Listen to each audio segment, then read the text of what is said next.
Si Ard ay isang nalulumbay na demonyong Panginoon na tinapos ang kanyang buhay dahil hindi niya maakit ang anumang kaakit-akit na demonyo. Gayunpaman, nagbago ang lahat nang muling isilang siya bilang isang magsasaka na may lubos na husay. Ngunit nagpasya siyang itago ang kanyang kapangyarihan upang makasama ang lahat ng magagandang dilag sa bayan. Bago ito, si Varvatos ay isang nakakatakot na demonyong Panginoon na naghahari sa lahat. Gayunpaman, dahil sa kanyang nakakatakot na reputasyon, iniwasan siya ng lahat ng magagandang babae, na ikinalungkot niya dahil hindi siya nakaranas ng pagmamahalan sa loob ng 400 taon.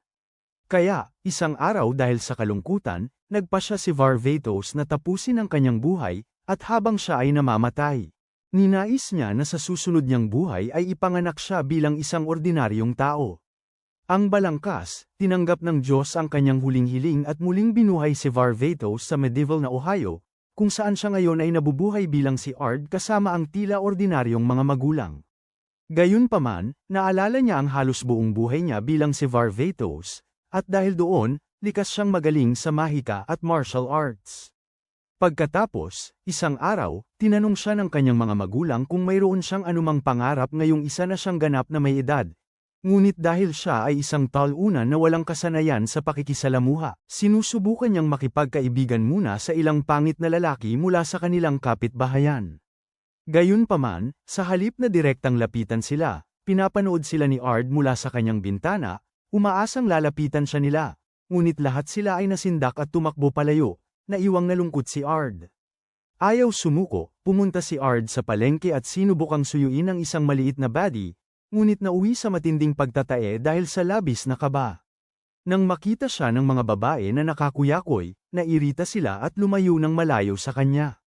Ngunit sa pagkakataong ito, hindi agad sumuko si Ard at sinigawan ang mga babae na ibigay sa kanya ang kanilang Snapchat.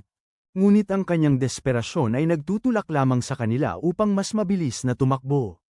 Nalungkot dahil sa kanilang pagtanggi, lumuhad si Ard. Nagtataka kung bakit ang isang Panginoon ng demonyo na dating nagwawasak ng mga bansa ay hindi man lang makapag-api ng ilang pares ng pisngi.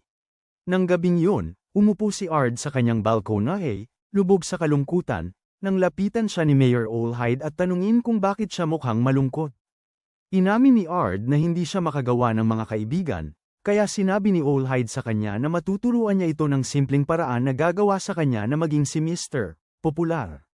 Inakala ni Ard na ituturo sa kanya ang isang estratehiyang pampulitika o isang pampagkakaibigan na orasayon, ngunit sa halip ay sinabi ni Olhide sa kanya na kung siya ay magalang at mabait, makikipagkaibigan siya agad. Humanga sa kanyang payo, tumakbo si Ard sa pamilihan at magalang na kinausap ang ilang paslit para makipagkaibigan sa kanya, pero tingin nila ay mahina siya at tumakbo palayo sa kanya muli.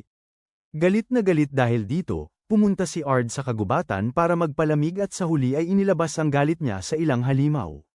Bigla, may narinig siyang sumisigaw sa kakahuyan at pagkatapos lumipad patungo sa pinanggagalingan, nakita niya ang isang babaeng lumalaban sa isang sinaunang lobo. Pagkatapos niyang talunin ang halimaw, nilapitan siya ni Ard, umaasang makikipagkaibigan dito, pero kinakabahang tinanong siya ng babae kung ano ang gusto niya. Sa kabila ng takot, tinatanong ni Ard ang dalagita kung nais nitong maging kaibigan niya, at nang sisimulan na niyang pagsisihan ang kanyang desisyon, nakita niya ang dalagita na nakatingin sa kanya nang may pagtataka sa halip na galit. Nagbigay ito kay Ard ng sapat na lakas ng loob upang sumubok muli, kaya sinabi niya rito na kung magiging magkaibigan sila, hindi niya ito kailanman iiwan, ngunit nagalit ang dalagita at sinabi kay Ard na wala itong alam tungkol sa kanya at umiiyak na tumakbo palayo. Naiwan si Ard na naguguluhan.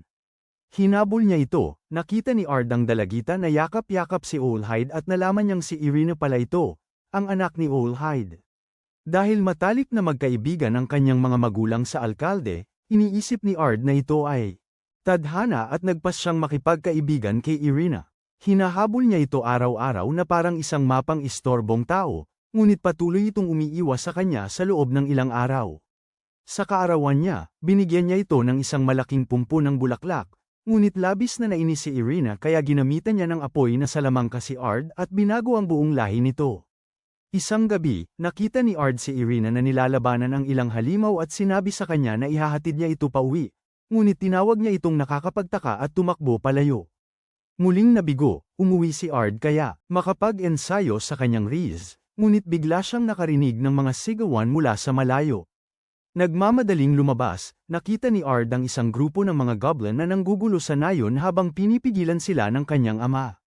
Bigla, dumating si Owl Hyde na tumatakbo at sinabi sa kanila na hindi pa nakakabalik si Irina mula sa kabundukan, at sinisisi ni Ard ang sarili dahil siya ang nakapagpatakot kay Irina, kaya ipinangako niya kay Owl Hyde na ibabalik niya ng ligtas ang anak nito. Gamit ang isang lumilipad na salamangka, narating ni Ard ang kagubatan kung saan niya nakita si Irina na napapalibutan ng maraming orc. Bago pa masira ang kanyang mga cupcake, pinabagsak sila ni Ard gamit ang isang malakas na salamangka.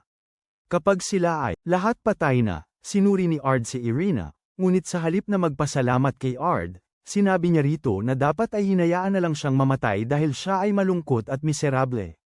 Nauunawaan ang kanyang sakit, sinabi ni Ard kay Irina na gusto niyang maging kaibigan nito dahil siya ay isang loner din tulad niya. Ngunit iginiit ni Irina na iiwan din siya nito balang araw. Matapos ang matinding pangungumbinsi ni Ard, pumayag si Irina na magtiwala sa kanya, at magkasama silang bumuo ng isang kasunduan na hindi kailanman magtataksil sa isa't isa. Ilang taon pagkalipas, lihim na pumasok si Irina sa kama ni Ard upang magplano kasama siya, ngunit natarante siya, kaya binago ni Irina ang usapan at inanyayahan siyang sumama sa kanya sa Magic Academia. Hindi makahindi sa kanya, napunta si Ard sa akademya, nakikipag-usap sa punong guro na si Gold, na nasa kakaibang kalagayan, na nakilala sila bilang anak ng 3 dakilang bayani. Habang nalulugod si Irina sa papuri, nagtataka si Ard kung ano ang pinagsasabi ni Gold, dahil ang kanyang mga magulang ay mga walang silbing tambay na walang pakundangang nagpapakarami.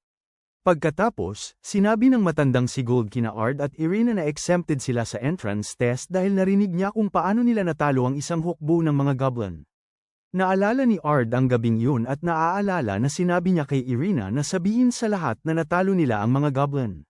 Magkasama, dahil ayaw niyang malaman ng mga tao na mas malakas siya kay Madara Uchiha. Sa kasalukuyan, sinabi ni Gold sa dalawa na kailangan pa rin nilang kumuha ng nakasulat na pagsusulit dahil ayaw niyang akusahan sila ng ibang estudyante bilang mga nepo brats. Pagkalipas ng ilang araw, lumabas ang mga resulta at masayang tumalon si Irina matapos malaman na naipasa niya ang pagsusulit. Sa kabilang banda, hindi makita ni Ard ang kanyang pangalan at nagsimulang magpanik nang sabihin sa kanya ni Irina na ang pangalan niya ay nasa pinakababa. Nang gilala si Ard nang matuklasan niyang nakapasa siya na may 0 at nagtataka kung ang antas ng kanyang talino ay mas masahol pa kaysa sa isang subscriber ng Ani Ander. Sa sandaling yon, nilapitan sila ni Gold at binati Ard dahil sa pambihirang galing sa nakasulat na pagsusulit, na labis na ikinagulat niya. Doon ipinaliwanag ni Gold sa kanya na ang kanyang mga sagot ay napakataas ng antas para sa kanilang pamantayan, kaya hindi nila alam kung anong marka ang ibibigay sa kanya, kaya't nagtapos sila sa pagbigay sa kanya ng 0. Lubos na naguluhan si Ard sa paliwanag, ngunit nagpasya siyang huwag ng gambling si Gold dahil nahihirapan na ito sa kanyang lumiliit na buhok. Biglang ipinahayag ni Gold sa lahat na mapalad silang makasama si Ard, na anak ng mga maalamat na salamangkero na nagtanggol sa kabisera ng kaharian mula sa isang masamang Diyos. Napansin ni Irina ang pagkalito sa mukha ni Ard at kalaunan ay sinabi niya rito na tinalo ng kanyang ama at ng mga magulang nito ang masamang Diyos 10 taon na ang nakalipas, na ikinagulo ng loob ni Ard dahil gusto niyang mamuhay bilang isang ordinaryong tao. Sandali lang ang panaginip na yun dahil napapaligiran si Ard ng mga magagandang dilag na labis na nagkakainteres sa kanya.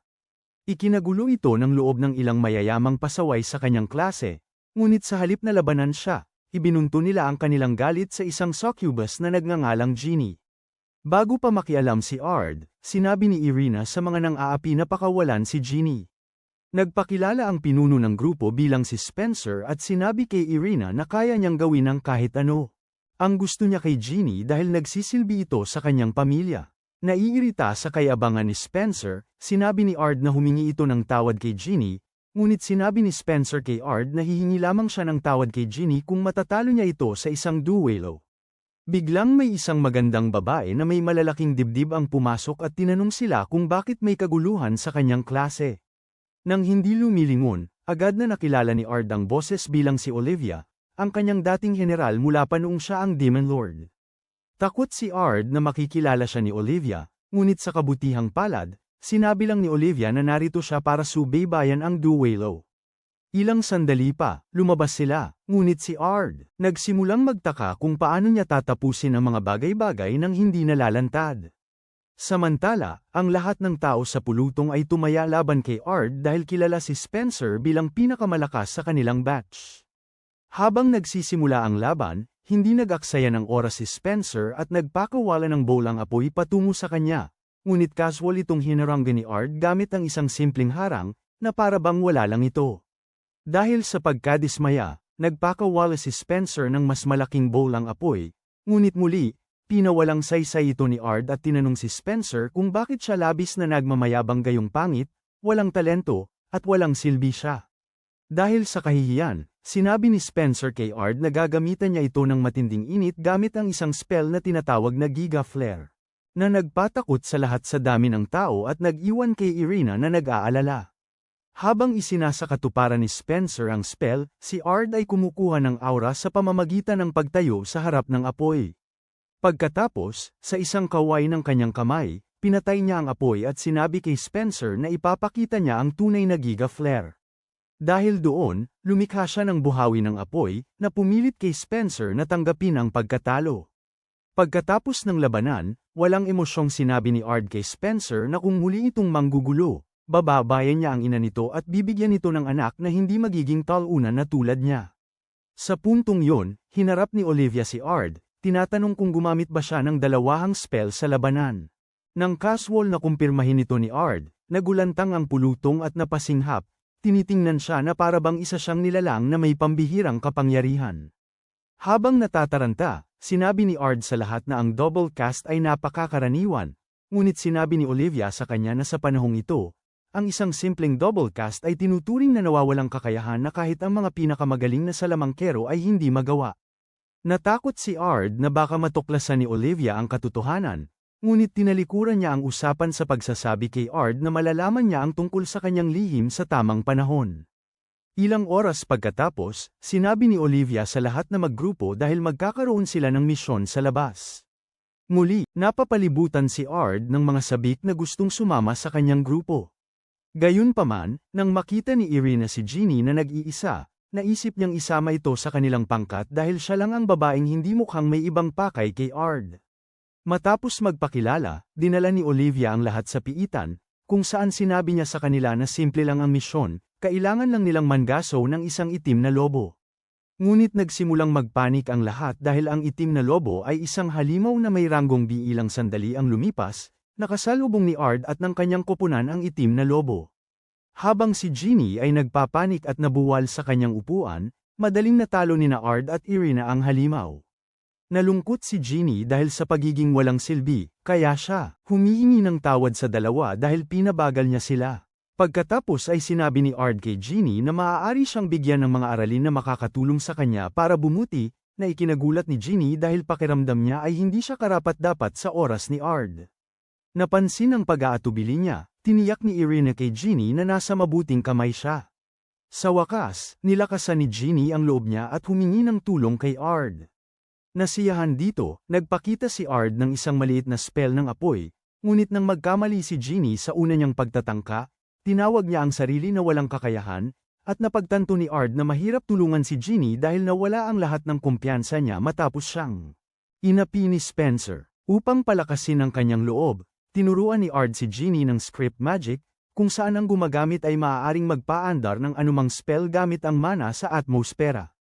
Kapag pinaganya ni Ginny ang magic circle at natalo ang isang sinaunang lobo, labis siyang nasasabik kaya't lumundag siya kay Ard gamit ang kanyang bazookas. Naramdaman ni Irina na napag-iwanan siya, kaya't sumali siya at niyakap siya gamit ang kanyang pumpkins. Habang sinusubukan ng dalawang babae na hilahin si Ard patungo sa kanila, sila ay nahulog sa isang butas ng piitan, kung saan sila sinalubong ng floor boss. Matapos gawin ang karamihan sa mabibigat na pag-atake, sinabi ni Ard kay Ginny na bigyan ng huling tira at talunin. Kanyang takot. Sa wakas, nakinig si Ginny, tinalo ang halimaw sa sahig, at nabawi ang kanyang lakas ng loob. Maya-maya, ipinlisinta ni Ard at ng kanyang team kay Olivia ang mga sungay ng floor boss, na ikinagulat ng lahat.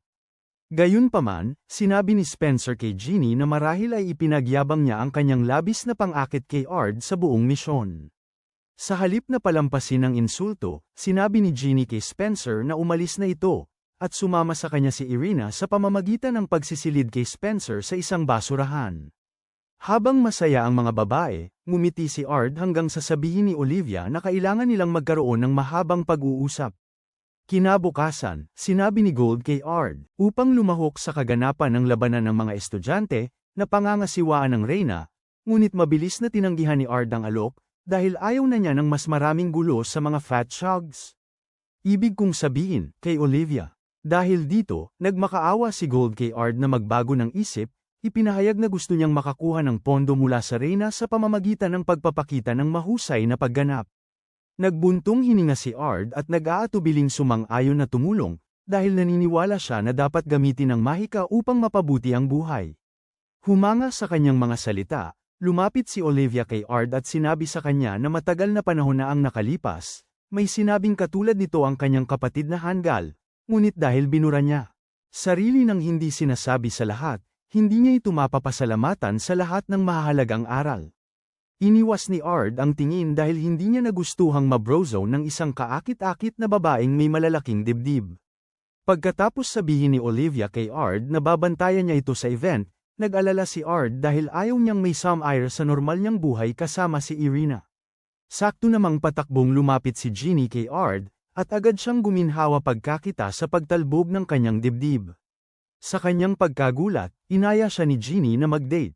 Dahil ito ang unang pagkakataon na mayroong sinumang niya, may kaunting pananabik si Ard at naisip kung magagamit niya ang pagkakataong ito para mas mapalapit kay Ginny. Isinantabi ang kanyang di angkop na iniisip, sumang-ayon si Ard na makipag-date kay Ginny. Bigla, dumating si Irina at nagreklamo na gusto rin niyang sumama sa date, at pumayag si Ginny, dahil alam niyang mas masarap ang lambingan ng mga babae. Sa araw ng date, sinalubong ni Ginny sina Ard at Irina na nakasuot ng sundress na nagtatampok sa kanyang dibdib. Habang nagpupuri ang mga babae sa isa't isa, nakaramdam si Ard ng pangingilig sa kanyang pantalon hanggang si Ginny. Sinabi sa kanya na oras na para simulan ang kanilang date. Di nagtagal, dumating sila sa isang teatro kung saan nanood si Ard ng isang dula tungkol kay Varvatos at sa kanyang matalik na kaibigang si Lydia. Gayunpaman, nang ipakita ng mga aktor na si Lydia ay isang mahinhin na tradwife na may gusto kay Varvatos, nagsimulang mailang si Ard sa kalooban dahil si Lydia ay isang lubos na tomboy na laging masama sa kanya. Sa puntong yun, ang tanging nakalulugod para kay Ard ay ang dalawang magagandang babae na idinidiin ang kanilang mga dibdib sa kanyang mga braso. Pagkatapos ng dula, pinasalamatan ni Ginny si Ard sa pagpunta niya, at nang makita ito, nagselos si Irina at hinawakan si Ard, sinasabi sa kanya na, oras na para kumain. Ayaw magpatalo sa isang pangit na surfboard, hinawakan ni Ginny ang kabilang kamay ni Ard at sinabi sa kanya na may alam siyang magandang lugar kung saan sila makakakain. Habang nangunguna si Ginny, narinig ni Ard ang mga bulungan mula sa isang eskinita. Huminto siya upang makinig at napagtanto na isang grupo ng kalalakihan ay nagbabalak ng masama laban sa Reyna gamit ang isang makapangyarihang bilog na salamangka. Dahil sa pagkabahala, sinabi ni Ard sa mga babae na susubaybayan niya ang mga taong Illuminati para matuklasan ang kanilang plano, at hinimok ang mga babae na mag-date nang wala siya. Tumanggi si Irina at sinabi kay Ard na sasama siya, at idinagdag ni Ginny na isa siyang malakas. Malayang babae na ngayon, kaya kasama rin siya. Dahil ito ang unang beses na nakasama ni Ard ang dalawang babae, ipinangako niyang aalagaan sila anuman ang mangyari. Matapos makita ang mga lalaking nakabalabal na pumasok sa isang lagusan, sinundan sila ni Ard at ng kanyang mga kasamahan at nakadiskubre sila ng isang malaking pentagon na nakaguhit sa dingding. Pinag-aralan ni Ard ang simbolo at agad niyang naunawaan ang buong takbo ng laro. Nang bigla ay may isang grupo ng kalalakihan na nagsabi kina Ard at sa kanyang mga kaibigan na nakasalalay ang kanilang buhay sa kanila. Sa huli, lumabas na sinadya ng mga nakamaskarang salarin ang pag-uusap na yun sa eskinita para lamang maakit at mahuli ang ilang mga walang muwang na kabataan. Dahil alam ang lahat ng ito, mayabang na sinabi ni Ard sa amo na alam niyang hindi sila wawakasan ang buhay. Tanging para sa masamang tao na sunugin siya. Habang binabalot ng apoy si Ard, tumawa ang lalaki at inihayag na wala siyang intensyong panatilihing buhay ang kanyang mga bihag.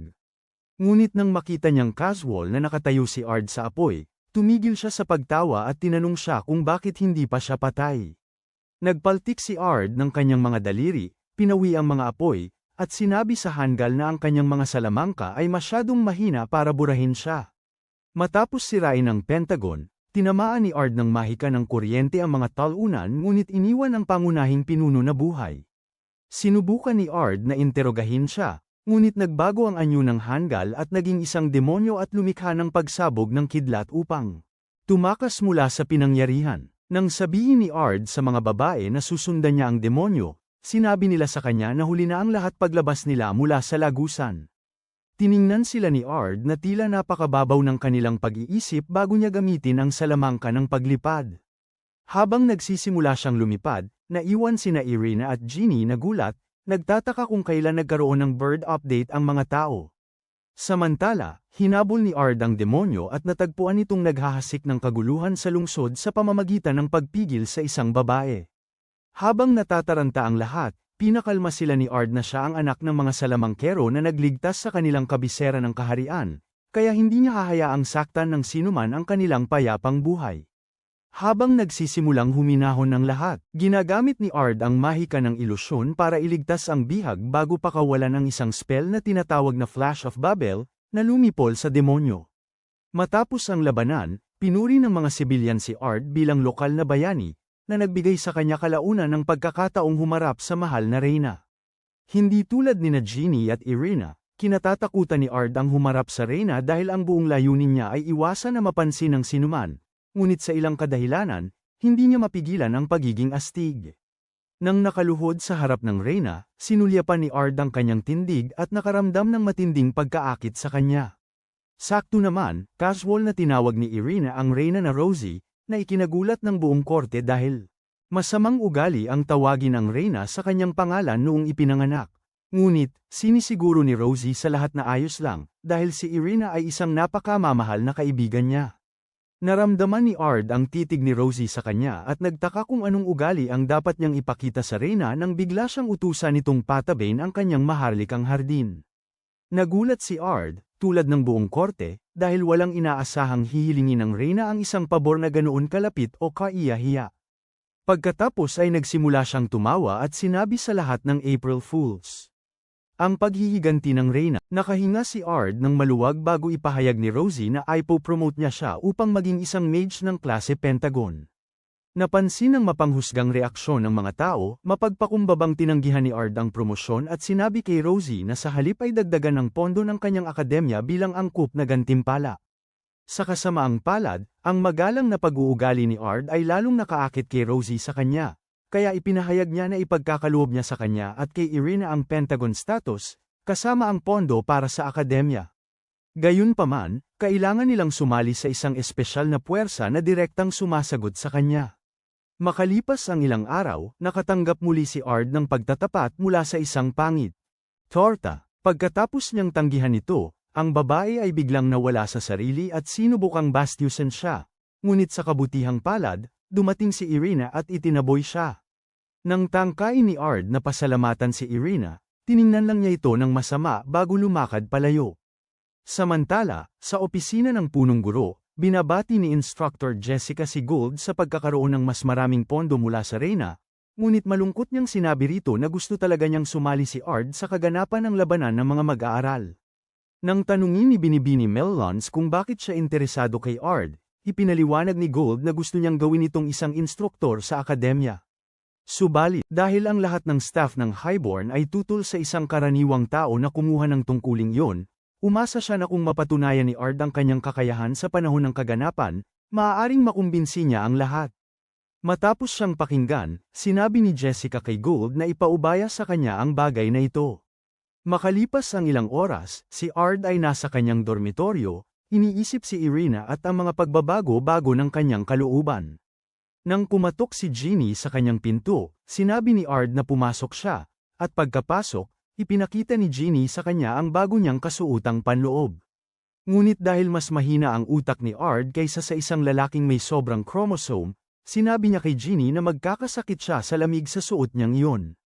Hindi natinag sa kanya. Kahangalan, gumagapang si Jeannie palapit sa kanya at sinasabi kay Ard na hinahangad niya ang init ng kanyang katawan. Samantala, nahihiya si Irina sa pagkainggit niya kay Ard gayong magkaibigan lang sila. Matapos magpalit ng isang cute na panloob, bumaba si Irina sa kwarto ni Ard upang makipagbati, ngunit nadatnan si Jeannie na nakapwesto sa ibabaw niya na parang sumasakay sa kabayo. Sa galit, ibinato niya ang isang malaking ilawan na muntik nang tumama sa mukha ni Ard, habang mayabang na sinabi ni Jeannie kay Irina na hindi kailanman gugustuhin ni Ard si Irina sa ganoong paraan kung patuloy siyang kumilos na parang selosang may bahay. Labis itong ikinagalit ni Irina, at sinabi niya kay Jeannie na kailangan nilang paglabanan si Ard. Sinabi naman ni Ard sa kanila, upang tumigil sa pag-aaway dahil sa napakaliit na bagay tulad ng kanyang sausage at inutusan silang magkabati, o hindi na nila makukuha ang kanyang joystick. Nang marealize ang kanyang pagkakamali, mabilis na humingi ng tawad si Irina kay Jeannie, na bumawi naman sa pamamagitan ng pagsasabi kay Irina na masyado itong nabaliw sa pagtikim ng saging ni Ard. Biglang bumukas ang pinto, at sinabihan ni Jessica ang mga babae na lumahok sa event ng labanan ng mga estudyante upang maipakita nila kay Ard kung sino ang mas karapat-dapat sa kanyang lollipop. Gayunpaman, lubos na naguluhan si Ard at ang mga babae sa biglaang pagpasok ni Jessica at tinanong nila kung ano talaga ang gusto niya. Sinabi ni Jessica kina Irina at Jeannie na kung sasanihin sila ni Ard at magpapamalas ng kahusayan sa kaganapan, maipapakita nito sa akademya na may kakayahan si Ard na pamunuan ang mga mag-aaral bilang isang instruktor.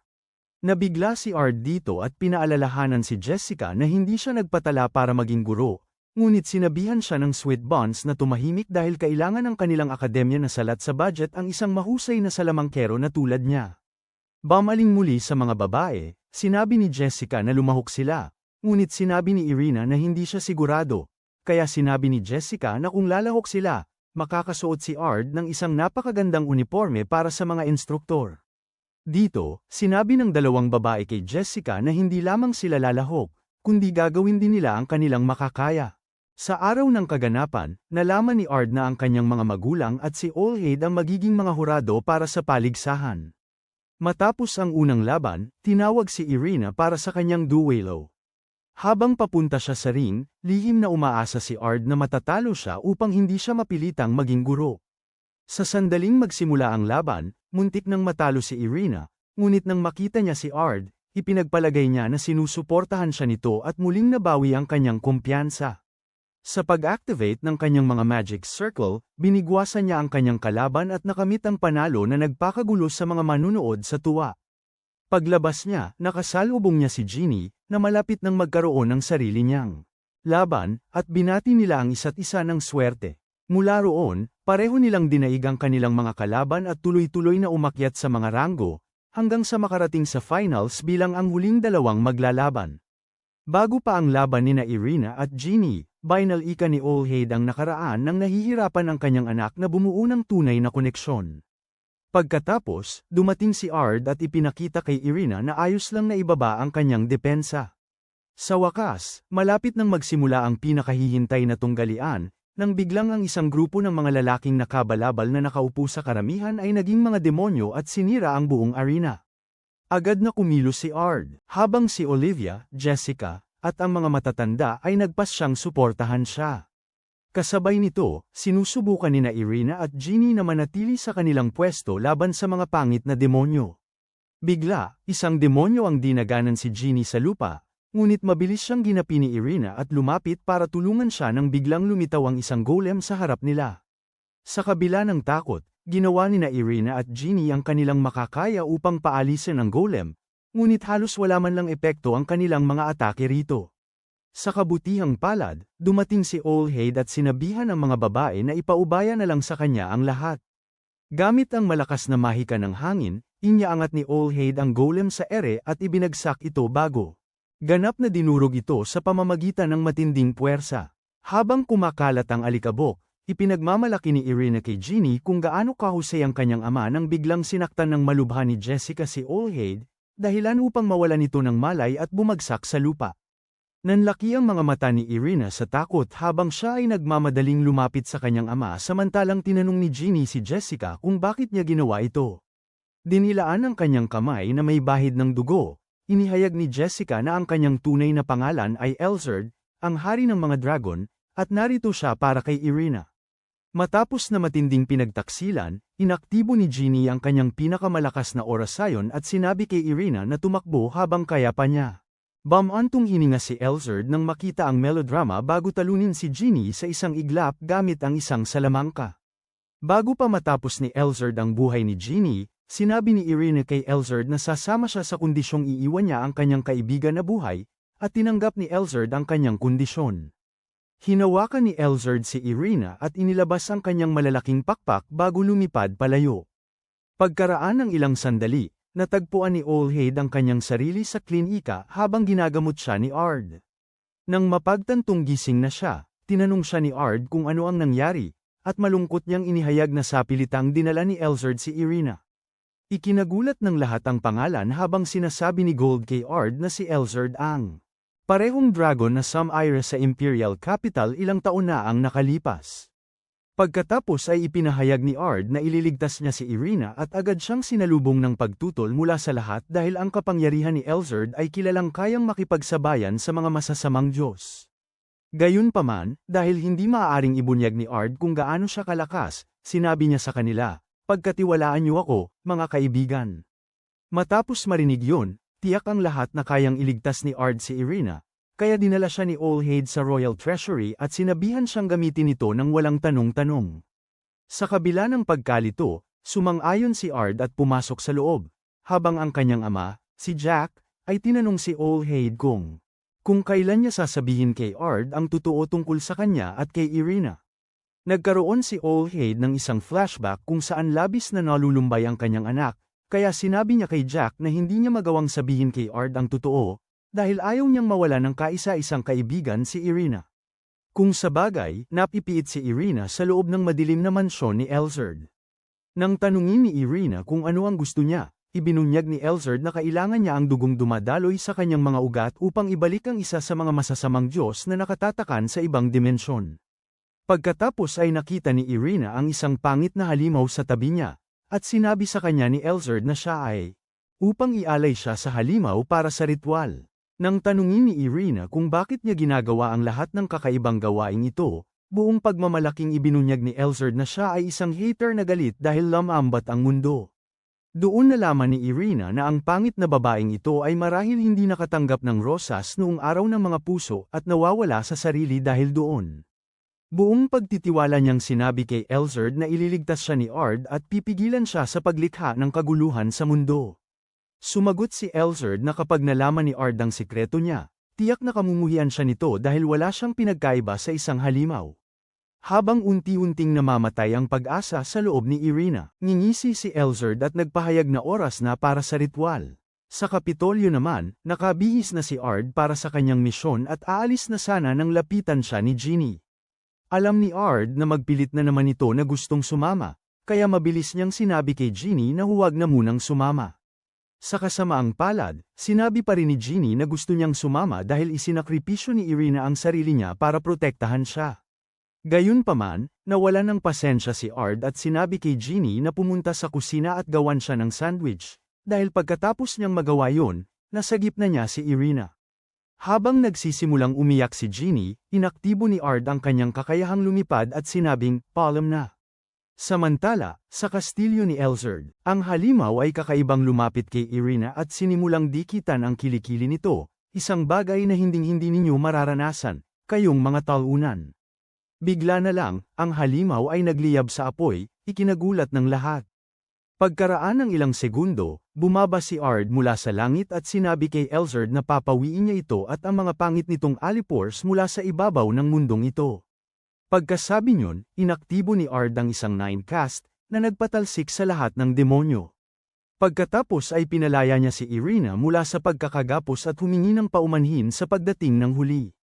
Habang abala sila sa pagyakap at pagbuo ng plano, nagalit si Elzard at pinataas ang kanyang kapangyarihan sa panibagong antas. Pagkatapos ay sinabi niya kay Ard na ang babaeng yakap nito ay isa palang halimaw.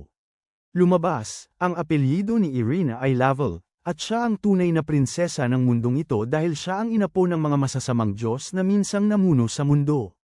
Bumalik sa kabisera, sinabi ni Allhide kay Jack na mula nang matalo ng demonyong Panginoon ang kanyang baliw na pamilya, sinimulan ng lahat ang pag-uusig sa sinumang may dugo ng masasamang Diyos, kung kaya't naglagay siya ng kapalit na reyna upang makapagpuno siya mula sa likod ng kurtina at mabigyan si Irina ng normal na pagkabata.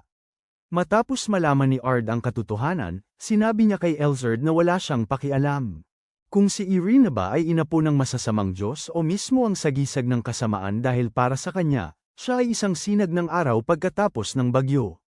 Nagulat si Irina na marinig ito dahil palagi niyang iniisip na tatakasan siya ni Ard kung malalaman nito ang katotohanan. Sa halip, ibinuhos ni Ard ang kanyang galit kay Elzard dahil sa pagtawag nitong halimaw kay Irina. Nang magsimula ang laban, sinabi ni Ard kay Elzard na susupilin niya ang labis nitong kumpiyansa at pinaakyat siya ng biglaan sa kalangitan.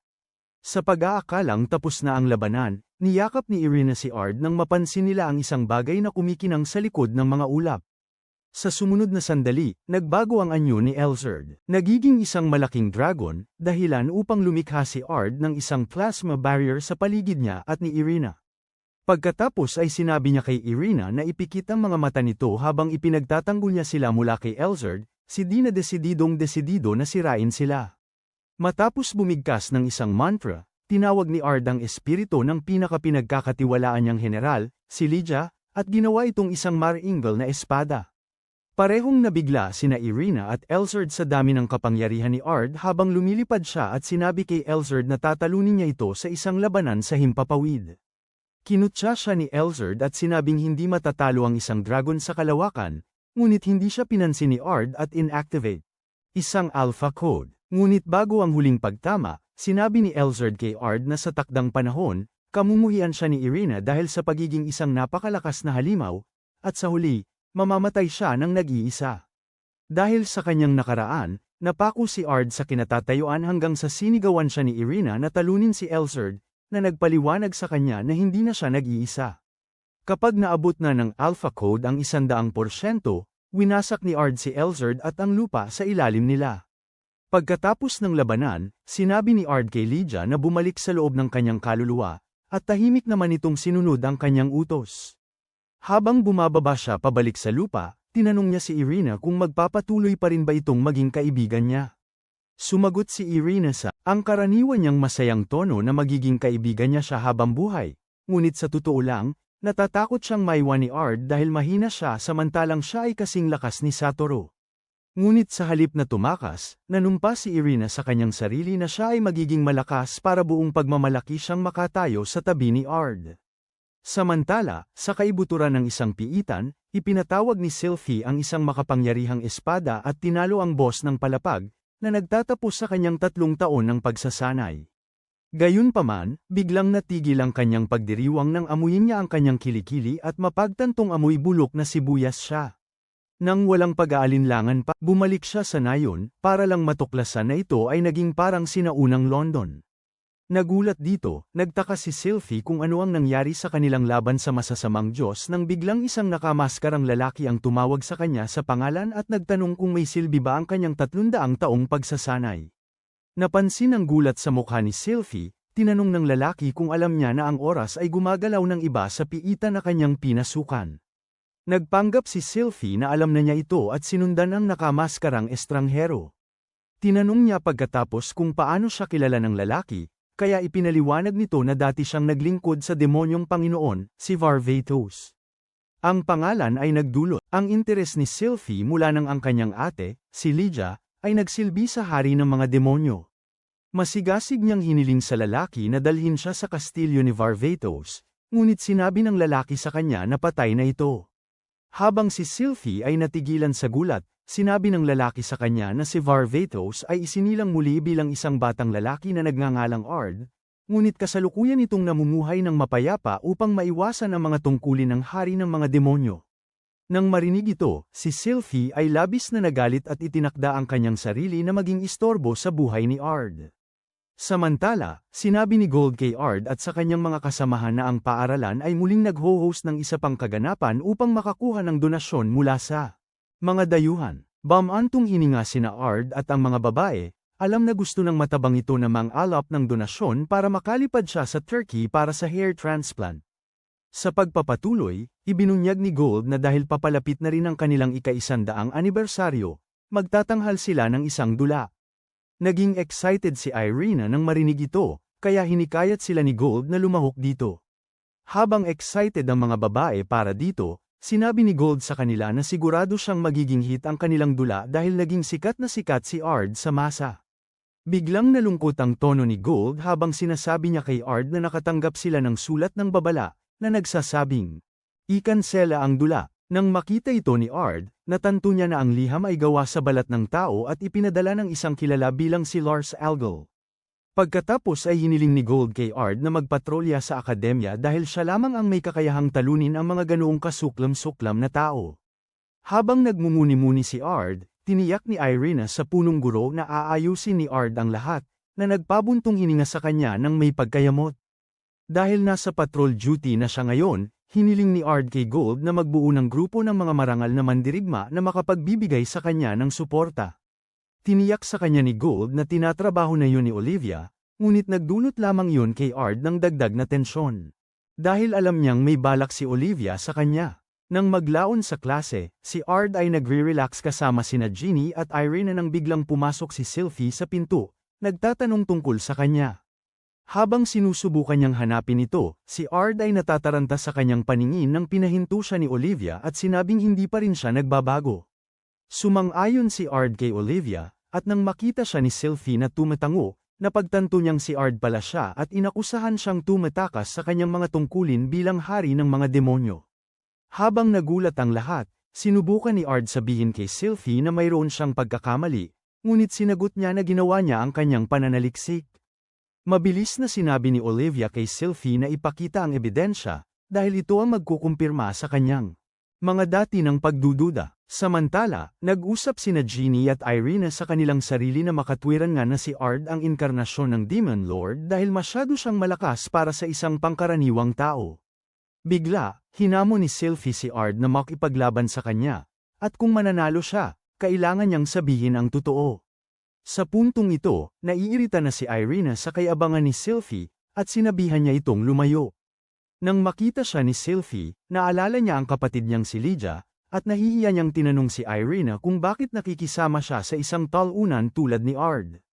Nang buong pagmamalaking idineklara ni Irina na siya ang matalik na kaibigan ni Ard, si Sylvie. Hiningi rin na maging kaibigan siya, ngunit tumanggi si Irina. Labis itong ikinagalit ni Sylvie kaya sinabi niya kay Ard na tuloy na ulit ang duelo, at nang tangkain niyang umiwas dito, nangingialam si Olivia at pinipilit si Ard na lumahok dito. Dahil alam ni Ard na ginagamit ni Olivia si Sylvie upang tingnan kung siya ang Demon Lord, pumayag si Ard sa laban at lihim na nagplanong magpatalo. Ilang sandali pagkatapos, lumabas sila, at kaagad, nasumpungan ni Ard ang sarili na napasok sa isang matinding labanan habang si Sypha ay sumugod sa kanya ng napakabilis. Habang sinusubukan niyang umiwas sa mga atake nito, kinukutsa siya ni Sypha, tinatawag siyang mahinang gunner, na ikinagalit niya. Sa kabila na, nais na basagin ang kanyang ego, pinilit ni Ard ang sarili na huminahon. Pagkatapos ay iniwasiwas ni Sylvie ang kanyang espada malapit sa mukha ni Ard, na nagtulak sa kanya upang talunin ito. Idineklara ni Olivia si Ard bilang panalo, at ito ay nagpagalit kay Sypha. Sinabi niya kina Olivia at Ard na hindi siya susuko ng ganoon kadali, at inilabas ang isang espada na tinatawag na Demise Argus. Nang makita ito, binalaan ni Ard si Sylvie na huwag gamitin ang espadang yon, ngunit hindi siya pinansin ito at iniwasiwas ang kanyang espada, na nagdulot upang matakpan ang buong lugar ng makapal na lilang ulap. Samantala, sinubukan ni Ard na ipagtanggol ang sarili mula sa kanyang mga atake, dahil ayaw niyang palalain ang labanan. Sa kabutihang palad, si Olivia, nakialam at inutusan si Sylvie na huminto agad. Sinabihan niya itong lumingon, at nakita ni Sylvie ang lahat ng estudyanteng nakahandusay na walang malay. Pinagalitan naman siya ni Olivia sa paggamit ng Demise Argus, dahil nagpapakawala ito ng nakal-alasong mana sa bawat paglaslas. Nang sabihin ni Olivia na madidismaya si Lydia sa kanya, nagalit si Sylvie at sinabi kay Olivia na walang-wala ang ginawa niya kumpara sa mga krimeng ginawa ni Varvatos. Nanatiling tahimik si Ard, ngunit kinatok ni Irina sa ulo si Sylvie at sinabi rito na walang silbi ang kanyang kapangyarihan kung hindi siya maingat sa mga nakapaligid sa kanya. Dahil dito naaalala ni Sylvie si Lydia, na minsang sinabi ang parehong bagay sa kanya. Habang nagsisimula siyang umiyak, hinahaplos ni Irina ang kanyang ulo at malumanay na sinasabi sa kanya na ayos lang. Makalipas ang ilang araw, sinabi ni Ard sa kanyang klase na magtatanghal sila ng dula tungkol kay Varvatos, ang dakilang demonyong Panginoon, nang bigla niyang marinig si Sylvie na sumisigaw sa labas. Habang siya at ang kanyang cuddle crew ay nagmamadaling lumabas, nakita nila si Sylvie na sinisigawan ng ilang mayayaman at mapagmataas dahil sa panunuya sa kanilang klase. Habang umiinit ang sitwasyon, hinahamon ni Sylvie at Irina ang mga pasaway mula sa ibang klase na kung sino man ang manalo ng pangunahing premyo sa kaganapan ng paaralan ang siyang ituturing na elite klase sa buong semestre. Kapag natukoy na ang mga kondisyon, sinabi ni Ard sa kanyang klase na kailangan nilang mag-isip ng tema na makaaakit ng mga bisita sa kanilang klase. Kaya mabilis na sinabi ni Jeannie kay Ard na dapat silang gumawa ng isang maid cafe na may temang nakakapukaw, kung saan ang lahat ng mga babae ay magbibihis ng mga kasuotan na kahawig ng mga modelong kilala sa kanilang matapang na estilo upang pagsilbihan ang kanilang mga costumer. Dahil walang tumutol, sumang-ayon si Ard at sinabi kay Jeannie na siya ang bahala sa mga kasuotan. Samantala, pinagmamasdan ng parehong nakamaskarang lalaki si Ard mula sa malayo at nagpaplano ng kanyang pagbagsak.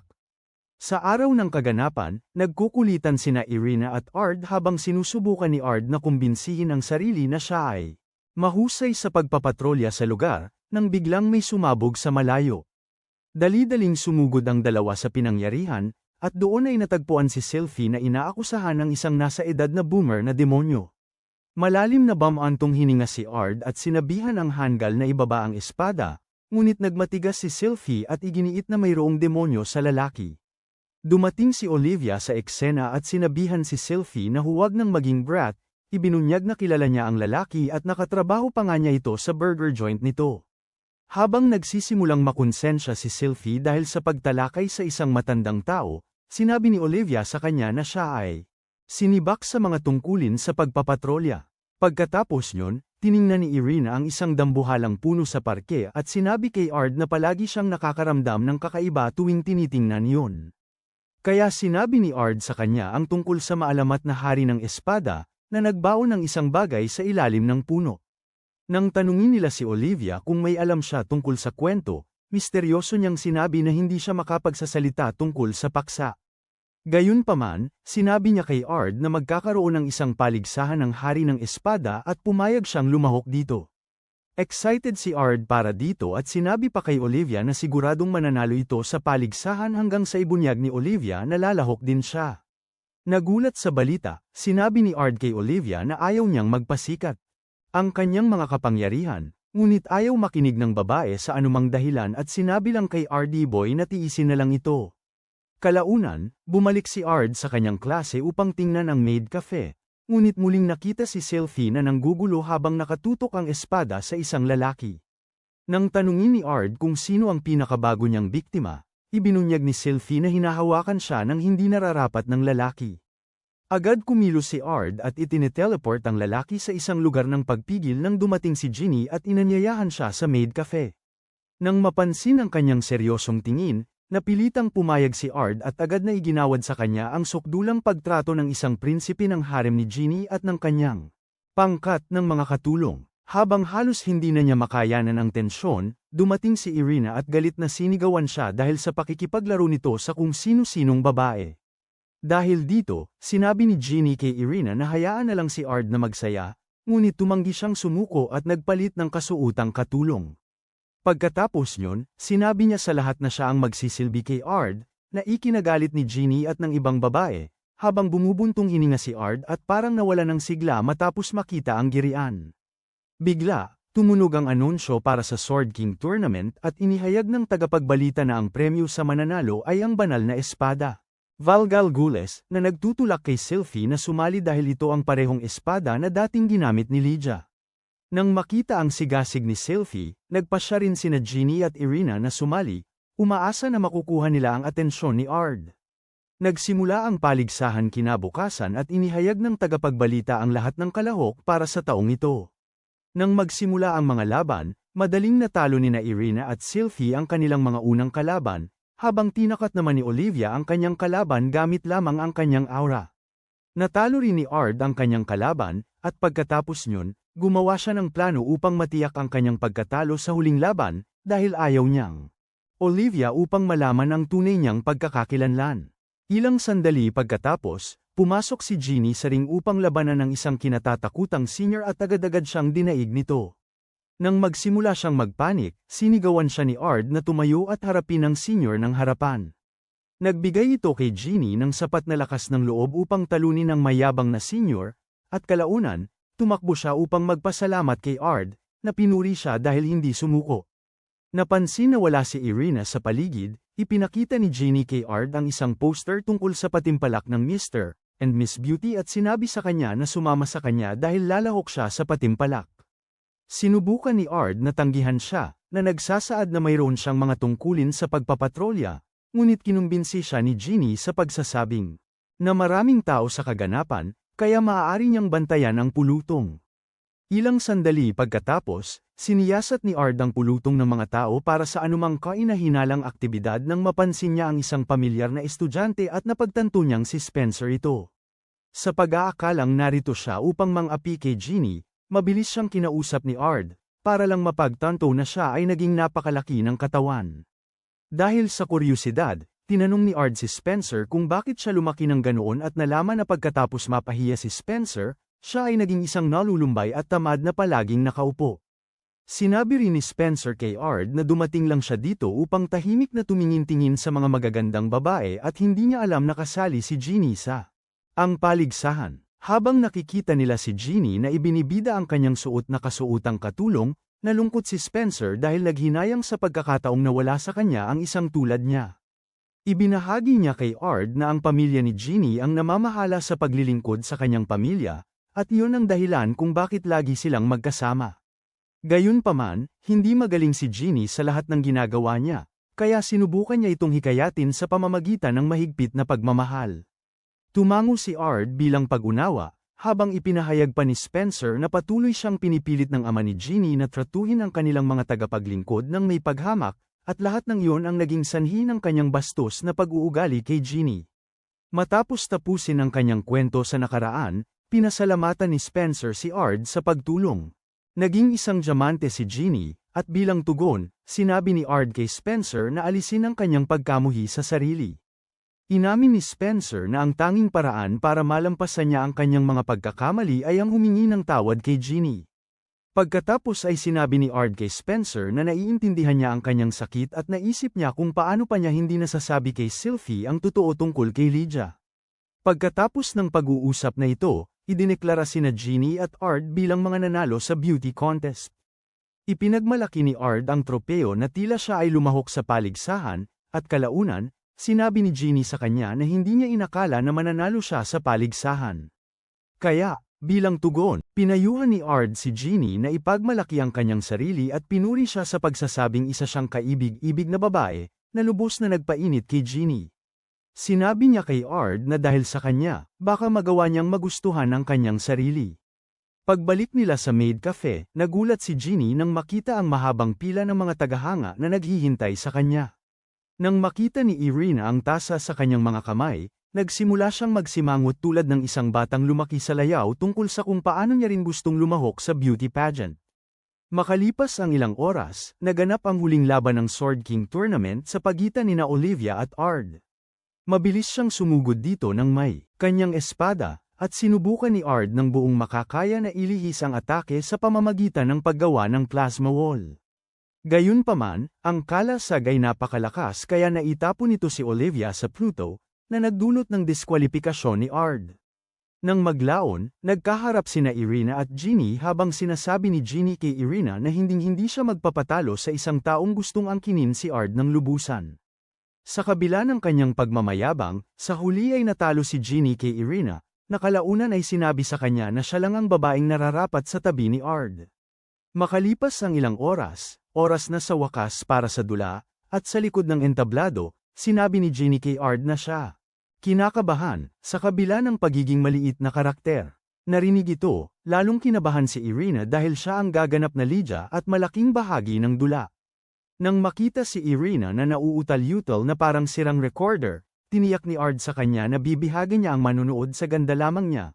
Ngunit sa kasamaang palad, hindi umepekto sa kanya ang Riz, dahilan para mapagtanto ni Ard na malalim ang kanilang problema. Samantala, si Sophie ay naantig ang damdamin sa pagkakita ng mga bakas ni Lydia at Irina, ngunit pinigilan ang sarili para sa kapakanan ng palabas.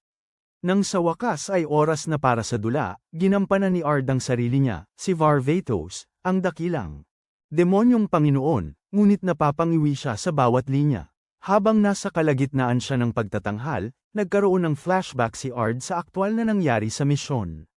Malapit na siyang magmarcha patungo sa kastilyo ng masamang Diyos kasama si Lydia nang igiit ni Sylphie na gusto rin niyang sumama, ngunit galit na sinabihan siya ni Lydia na manatili, na nagdulot ng malaking iya kay Sylphie. Biglang lumitaw ang masamang Diyos at sinabihan si Varvatos at ang kanyang mga kasamahan na magsaya sa gabi, dahil bukas ay mamamatay silang lahat. Nang gabing yun, habang nagpapahinga si Varvatos, lumapit sa kanya si Sylphie at tinanong kung iniisip din niya na siya ay isang walang silbing pabigat. Ipinaliwanag niya kung paano siya palaging hindi isinasama ni Lydia sa mga misyon. Kahit pa nagsikap siyang lumakas. Tiniyak naman ni Varvatos kay Sylphie na gusto lang siyang protektahan ng kanyang kapatid mula sa pagkapahamak dahil nais ni Lydia na iwan ang kanyang pamana sa kanya. Sa kabila ng kanyang pagkagulat, iginiit ni Sylphie na gusto niyang tulungan ang kanyang ate, kaya pinayagan siya ni Varvatos na gawin ang anumang nais niya, tinitiyak sa kanya na ako siya ng buong responsibilidad.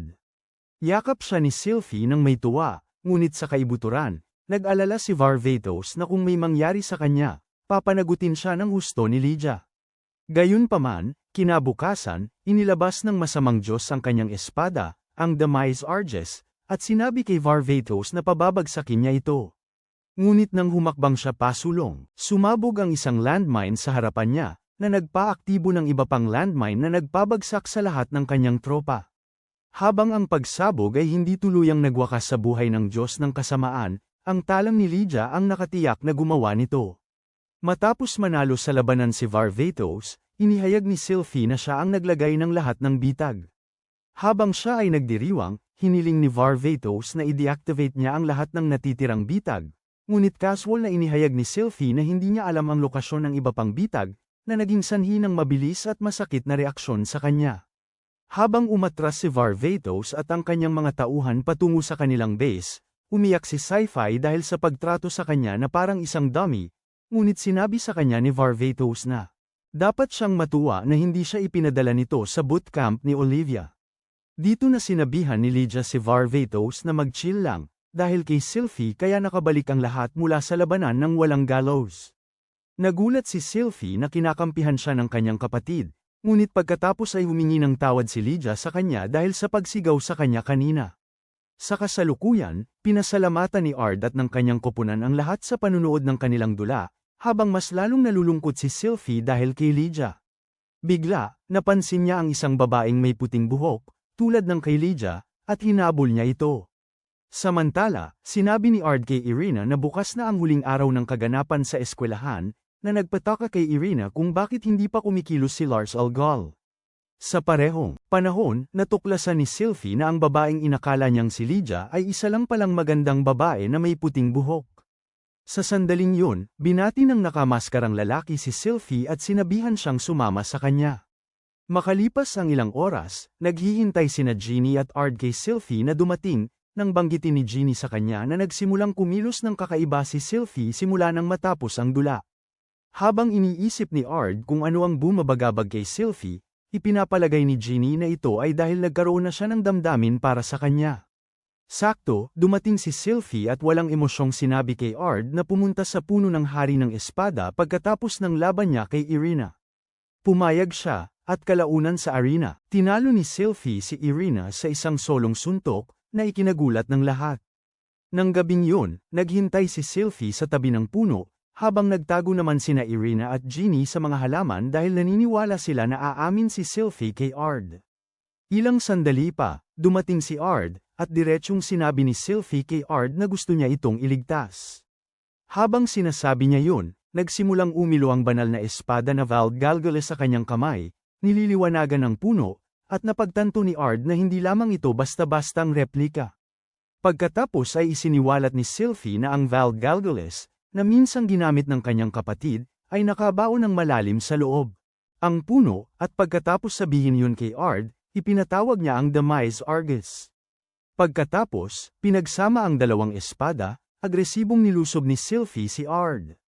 Habang sila ay naglalaban, napansin ni Ard na kakaiba ang kinikilos ni Sylvie at nagtaka kung may nagmanipula sa kanya. Kasabay nito, pinapanood ng nakamaskarang lalaki ang pagtutuos at nagkaroon ng flashback sa panahong hinarap siya ni Sylvie, sinasabing hindi siya naniniwala na si Ard ang hari ng mga demonyo. Iyon ang nagpagalit sa kanya, kaya ipinakita niya kay Sylvie ang isang sulyap ng nakaraan kung saan pinaslang ni Varvatos si Lydia. Matapos makita yon, nanatiling traumatized si Sylvie, at sinabi ng nakamaskarang lalaki sa kanya na ang tanging layunin niya ay maghiganti sa pagkamatay ni Lydia. Sa kasalukuyan, pinabagsak ni Sylvie si Ard at iniisip na matagumpay niyang naipaghiganti ang kanyang kapatid. Ngunit, sa halip na gamaan ang kanyang pakiramdam, nagalit siya at nakatuon ang kanyang isip sa pagsira sa buong mundo. Biglang dumating sina Irina at Ginny sa pinangyarihan at sinubukang pigilan si Sylvie na magwala, ngunit madali niya silang nag-api pareho. Pagkaraan ng ilang sandali, lumitaw si Ard sa anyo ni Varvatos, na lalong nagpagalit kay Sylvie, kaya nagsimula siyang atakihin si Ard mula sa kaliwat kanan.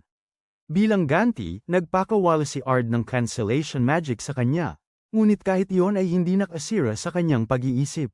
Control. Sa huli, naghahanda si Ard na burahin si Sylvie, dahil gusto niyang maalala siya bilang isang marangal na mandirigma sa halip na makilala bilang ang Aleman na may nakakatawang bigete. Pagkatapos, bigla na lang, naririnig ni Sylvie ang boses ni Lydia na nagmumula sa katawan ni Ard. Habang humihinto siya sa kinatatayuan niya, lumitaw ang nakamaskarang lalaki at itinulak siya habang tinatawag siyang walang silbi. Agad na nalaman ni Ard na ito ang nasa likod ng pag-brainwash kay Sylvie, kaya tinanong niya ito kung ano ang gusto nito. Sa halip na sagutin siya, dinagat ng lalaki ang mga espada ni Sylvie at inihayag na wawasakin niya ang kabisera ng kaharian. Nang i-activate niya ang kapangyarihan ni Demise Argus, na kuryente siya. Pagkatapos, sinabi ni Ard sa Hangal na ang mga banal na espada ay pumipili ng kanilang mga master at ipinakita sa kanya kung paano gamitin ang isa sa pamamagitan ng tuluyang paggapi sa kanya. Gayunpaman, nang hamupa ang kaguluhan at ang tanging natira ay ang maskara ng masamang tao, naisip ni Ard na magiging kahangalan para sa kanya na isiping tapos na ang labanan. Habang papunta siya upang tingnan si Sylvie, lumitaw ang espiritu ni Lydia at sinabi kay Sylvie na huwag sisihin si Ard at ipagpatuloy ang buhay hanggang sa dumating ang kanyang oras, hanggang sa muli silang magkita. Pagkalipas ng ilang araw, aalis sina Ard at ang kanyang mga kaibigan para sa field trip. Sa biyahe, naglalaro siya, Yu at O kasama sina Ginny at Irina, at si Ginny ay nagrereklamo tungkol sa maraming pagkatalo sa laro. Bigla, huminto ang karwahe at lahat ng bagay ay nagyelo sa oras maliban kay Ard at sa kanyang mga tagahanga ng sausage. Habang sinusubukan ni Ard na alamin kung ano ang nangyari, nahulog siya sa isang limbo habang sina Ginny at Irina ay direktang napunta sa kanyang ari. Habang sinusubukan nilang alamin kung ano ang nangyari, isang babae ang sumalubong at tinawag silang mga pinili. Agad siyang tinanong ni Ard kung siya ay isang demonyo at ang babae ay lumitaw sa likuran niya at sinabing siya ay isang Diyos, na ikinagulat nila. Pagkatapos ay tinanong siya ni Ard kung ano ang gusto niya at ipinaliwanag niya na may nilalang na sesilakay sa kanilang mundo, kaya gusto niyang talunin nila ang nilalang na ito. Bago pa man maunawaan ni Ard ang sinasabi, ay inilipat sila ng babae sa isang kakaibang lugar, na batid ni Ard ay mula pa sa sinaunang panahon. Dahil sa kuryusidad, tinanong ni Ginny si Ard kung paano niya ito nalaman, kaya sinabi niya sa kanila na tumingala at nakakita sila ng 2 buwan sa kalangitan. Pagkatapos ay ipinaliwanag niya na noong sinaunang panahon, ang mundo ay may 2 buwan hanggang sa isang pangyayari ang nagdulot upang mawala ang isa sa mga buwan. Idinagdag din niya na sila ay nasa Imperyong Vardia, isang bansa na minsan ay pinamunuan ng Panginoong Demonyo na si Varvatos, kaya sa pagtutuos na iyon, buhay pa ang Panginoong Demonyo. Habang nagulat ang mga babae, sinabi sa kanila ni Ard na kailangan nilang makipagkita kay Varvatos upang matalo nila ang nilalang na ito at makabalik sa kanilang panahon. Habang humahanga si Ginny kay Ard dahil sa katalinuhan nito, nagalit si Irina at dumaikit kay Ard para ipakita kay Ginny na siya pa rin ang numero 1 ni Ard. Bigla, nakita nila ang isang babaeng tumatakbo palayo sa isang malaking insekto, na kinilabutan si Irina. Kaya, inihayag ni Ard na ang nakikita nila ay Death Stinger. At kinagulat yun ni Jeannie dahil ang insekto ay mas maliit at hindi nakakapinsala sa panahon nila. Samantala, mabilis namang ginawa ni Ard ang kanyang nakasanayang kabayanihan sa pamamagitan ng pagpapasabog sa Death Stinger upang maging pulbos. Dahil sa lakas ng pagsabog na umabot sa buong lugar, nilapitan ni Olivia si Ard at pinuri siya dahil sa pagiging malakas. Nang makita ang kanilang instruktor, tinawag ng mga babae si Olivia na parang matagal na silang magkakakilala, na ikinataka niya, kaya tinanong niya ang mga ito kung nagkita na ba sila dati. Mabilis namang sinagip ni Ard ang sitwasyon sa pamamagitan ng pagsabi kay Olivia na narinig na ng lahat kung gaano siya kalakas, at yun ang dahilan kung bakit kinakausap siya ng mga babae na parang si Jungkook ng BTS. Sa halip na sagutin ng papuri, nagpakawala si Olivia ng malakas na hangin na nagdulot kay Irina at Jeannie ng pansamantalang coma, ngunit nanatiling hindi natitinag si Ard, at lalo itong humanga kay Olivia. Pagkaraan ng ilang oras, dumating sila sa lungsod, at napagtanto ng mga babae na napunta sila sa sibilisasyong Romano. Sa paghusga sa kanilang reaksyon, nagtanong si Olivia kung sila ay mula sa ibang bansa, kaya bago pa siya maghinala ng anuman, sinabi ni Ard sa kanya na sila ay mula sa ibang rehiyon. Pagkatapos nito, hiniling ni Olivia kay Ard na sumama sa kanilang puwersa dahil sila ay inaatake ng mga nakatira sa kalawakan, na kilala bilang mga Outer Ones. Dahil sila lumikha ng mga demonyo upang labanan ang sangkatauhan, lubhang nabawasan ang kanilang mga puwersa. Sa kabutihang palad, naroon si Varvatos, na nagpakilala ng mahika sa sangkatauhan, kaya naman nakaya nilang labanan ang mga Outer One. Matiyag ang nakikinig si Ard habang sinasabi ni Olivia sa kanya na kailangan nila ng isang kasing husay niya sa kanilang mga leyon. Gayunpaman, alam ni Ard ang tunay na dahilan sa likod ng imbitasyon ni Olivia ay hindi niya maaaring hayaang malayang gumalaw ang isang kasing lakas niya. Kaya sinabi niya rito na mayroon siyang dalawang kondisyon. Una, papayagan niyang sumama sina Irina at Jeannie sa kanya, at ikalawa, gusto nilang mapasama sa puwersa ni Lady Verda. Ang kanyang huling, nabigla si Olivia sa kahilingan, at sinabi niya kay Ard na ang isang lalaking kasing lakas niya ay hindi dapat sayangin ang kanyang mga talento sa departamento ng Logistika. Ngunit sinabi ni Ard sa kanya na sila ay mga baguhang iskolar ng mahika, kaya dapat silang sumali sa puwersa ni Verde dahil mababa ang bilang ng namamatay sa kanyang squad. Bamantong hininga si Olivia sa pagkadismaya ngunit tiniyak kay Ard na mangyayari ito. Makalipas ang ilang oras, dumating si Ard at ang mga babae niya sa research center ni Verde, at habang kinakabahan sina Irina at Jeannie, naisip ni Ard sa sarili niya na ang pagsali kay Verde ang pinakaligtas na pusta sa panahong ito. Bigla, sumabog ang research center, ikinagulat ni Irina at Jeannie habang nanatiling hindi natinag si Ard. Alam na ang pinakamasama ay nadarating pa. Ilang saglit pa, lumitaw si Verde at tinanong sila kung nasaksihan ba nila ang astig na pagsabog na yon. Ramdam na ni Ard ang papalapit na sakit ng ulo habang walang hiyahiyang tumatawa si Verde sa kanyang pagkakamali. Dahil nakita lang ng mga babae si Verde sa lumang mga retrato na nagpapamukha sa kanyang matanda na, hindi nila siya nakilala sa simula hanggang sa magpakilala ito, na nagdulot ng gulat sa mga babae dahil hindi nila inaasahan na siya ay ilang sandali pa. Mahiwagang ibinalik ni Verde ang research center at inanyayahan sila sa loob. Pagkatapos nyon, tinanong ni Verde si Ard kung ano ang totoong dahilan ng kanilang pagpapa-enlist dahil bihira na sa mga tao, para sumali sa kanyang pangkat. Nagtapat si Ard at ibinunyag na sila ay galing sa hinaharap, na ikinatuwa ni Verde, kaya sinabi niya kay Ard na tutulungan niya silang makabalik sa kanilang panahon. Bago pa nila maipagpatuloy ang kanilang usapan, kumatok si Sylvie sa pinto at nagsimulang habulin si Verde. Nang hindi mahuli ni Sylvie si Verde, tinawag niya ang kanyang kapatid para tulungan siya at maya-maya, lumitaw si Lydia, na nagdulot upang sobrang humanga ang mga babae sa kanya dahil sa kasaysayan, si Lydia ay kinikilala bilang isang world-class na kampyon. Mabilis na naglaho ang kanilang paghanga nang hawakan ni Lydia si Verde at nagsimulang sermonan siya ng matindi, na parang isang lolo na galit sa kanyang lola. Habang sumisigaw siya kay Verde upang bigyan siya ng higit pang suporta, sinabi ni Verde sa kanya na gamitin ang kanyang mga bagong rekruta. Nang dama ko ang paningin ni Lydia sa kaakit-akit na porma ni Jeannie, Nagsimula siyang maglaway at mabilis na inanyayahan si Ginny sa isang pajama party sa kanyang villa. Nang magsimulang matakot si Ginny, namagitan si Ard sa pamamagitan ng pagtulak kay Lydia palayo kay Ginny, na ikinainis nito, at hinamon niya si Ard na maglaban sila sa labas. Pagkalipas ng ilang sandali, nagsimula silang magsagupa, at habang patas lumaban si Ard, binulag siya ni Lydia sa pamamagitan ng pagbato ng buhangin sa kanyang mga mata. Habang naapektuhan ang kanyang paningin, pinagsusuntok siya ni Lydia ng maraming beses.